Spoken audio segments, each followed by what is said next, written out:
بسم اللہ الرحمن الرحیم۔ السلام علیکم۔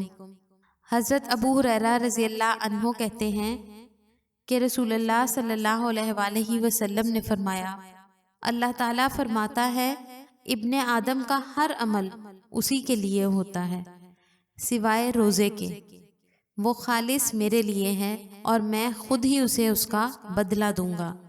روزہ ڈھال ہے، تو جب تم میں سے کسی کے روزے کا دن ہو تو فحش اور لا یعنی بات نہ کرے اور نہ ہی شور و غل مچائے۔ اگر کوئی اس سے گالی گلوچ کرے یا اس کے ساتھ مار پیٹ کرے تو اس سے کہے میں روزے دار آدمی ہوں، گالی گلوچ مار پیٹ نہیں کر سکتا۔ قسم ہے اس ذات کی جس کے ہاتھ میں محمد کی جان ہے، روزے دار کے منہ کی بو اللہ کے نزدیک مشک کی بو سے زیادہ عمدہ ہے۔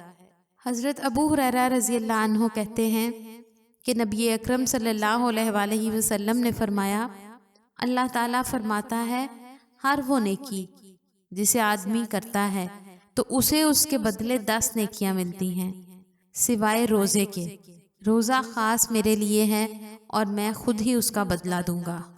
حضرت سہل بن سعد سعدی رضی اللہ عنہ کہتے ہیں کہ نبی اکرم صلی اللہ علیہ وآلہ وسلم نے فرمایا، روزہ دار کے لیے جنت میں ایک دروازہ ہے جسے ریان کہا جاتا ہے، روزہ دار کے سوا کوئی اور اس دروازے سے داخل نہیں ہوگا، اور جب آخری روزہ دار دروازے کے اندر پہنچ جائے گا تو دروازہ بند کر دیا جائے گا۔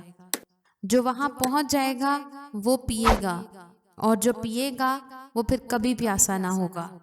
حضرت سہل رضی اللہ عنہ کہتے ہیں کہ جنت میں ایک دروازہ ہے جسے ریان کہا جاتا ہے، قیامت کے دن پکار کر کہا جائے گا، روزے دارو کہاں ہو؟ کیا تمہیں ریان کی طرف آنے کی رغبت ہے؟